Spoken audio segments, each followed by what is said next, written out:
Last Halloween, I made a terrible mistake. I was 16, and my friends and I thought it would be fun to explore the old Riverside Cemetery after dark. I know how stupid that sounds, but we were bored teenagers looking for a thrill. There were 5 of us.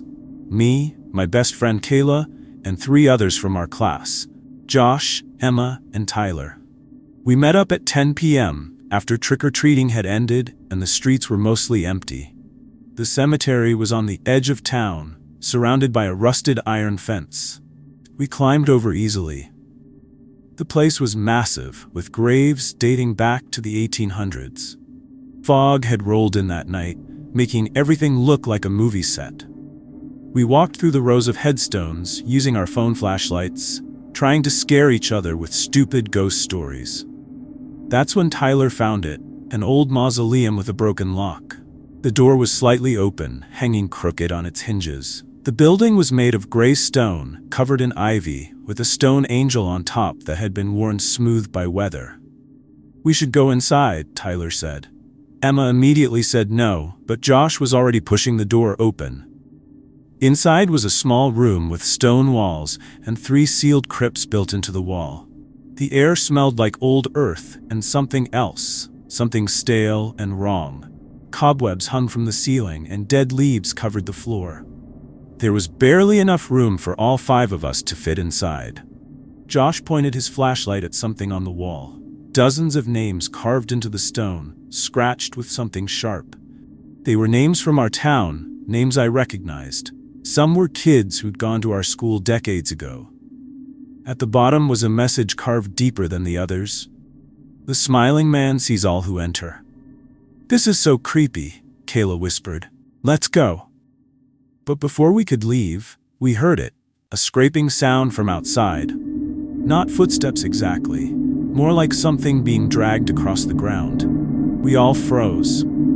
"Probably just an animal," Josh said, but his voice was shaking. The scraping stopped right outside the mausoleum door. We waited in silence, holding our breath. Then we heard breathing, slow, wet breathing, like someone was struggling to draw air through damaged lungs. Tyler shined his flashlight toward the door. Through the crack, we could see someone standing just outside. We couldn't see much, just part of their torso and their hands, pale hands with unnaturally long fingers. "Hello," Josh called out, trying to sound brave. "Sorry, we were just leaving." The breathing stopped. Then we heard a voice, but it didn't sound human. It was raspy and distorted, like someone speaking through a damaged throat. "You carved your name. You must stay." "We didn't carve anything," Emma said, her voice panicked. "Look at the wall," Kayla whispered. We all turned our flashlights to the wall, where the names were carved. At the very bottom, below the message about the smiling man, there were 5 fresh scratches in the stone, our names. All 5 of us. The stone dust was still on the ground below them. "That wasn't there before," I said. "Someone just did that. Someone just carved our names." The door suddenly slammed shut with a deafening bang. We all screamed. Tyler and Josh threw themselves against it, but it wouldn't budge. It was as if someone was holding it shut from the outside with incredible strength. The breathing was back, but now it was coming from inside the mausoleum with us. We spun around, shining our lights into every corner. That's when I saw it.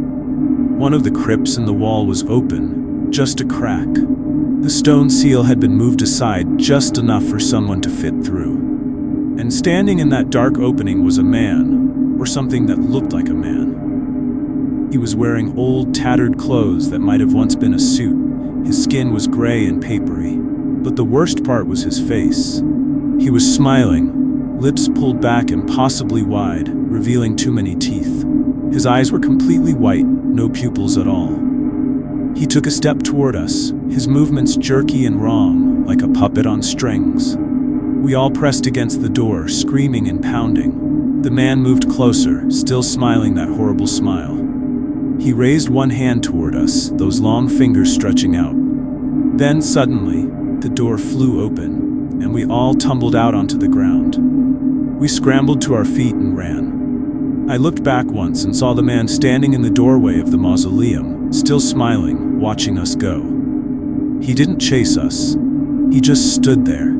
We ran all the way out of the cemetery and didn't stop until we reached the main street. We were sobbing, gasping for air, our hands scratched and bleeding from climbing over the fence so frantically. "What was that?"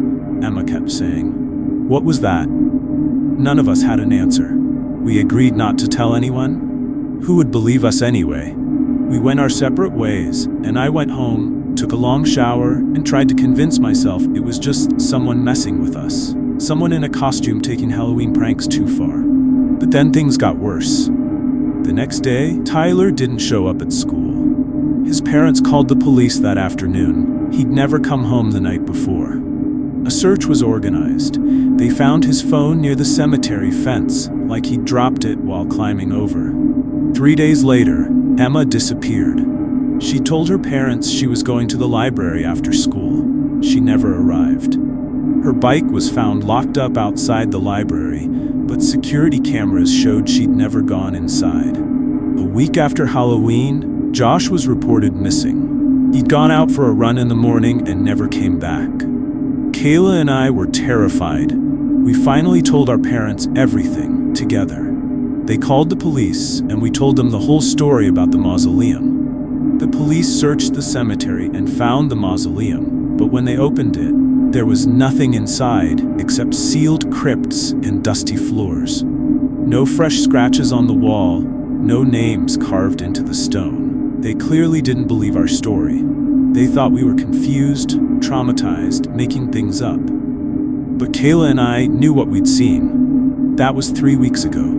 Tyler, Emma, and Josh are still missing. The police have no leads. And yesterday I woke up to find something on my bedroom floor. 5 Polaroid photographs arranged in a circle. Each photo showed one of us from that night in the cemetery. But they weren't taken by any of us.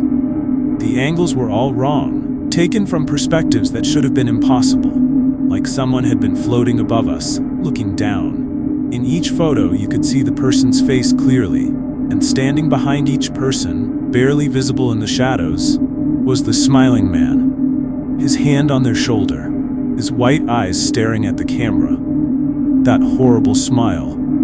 4 of the photos had red X's drawn over the faces: Tyler, Emma, Josh, and Kayla. My photo was unmarked. I tried to call Kayla immediately. Her phone went straight to voicemail. I called her house. Her mom said she'd gone out for a walk after dinner the night before and hadn't come home. I'm writing this because I don't know what else to do. The police think I'm crazy or involved somehow. My parents are worried but don't understand. I'm the only one left. Last night I heard that wet breathing sound outside my bedroom window. I was too scared to look. This morning, there was a message carved into my bedroom door, scratched from the outside. "Your name is carved. You must return." I haven't left my house in 2 days. My parents want me to see a therapist. But I know the truth. The smiling man is real, and he's coming for me, just like he took the others. If you're reading this and you live in Riverside County, stay away from that cemetery. And if you see a man with a too wide smile and white eyes, run. Don't look back. Don't stop. Because once he has your name, he doesn't let go.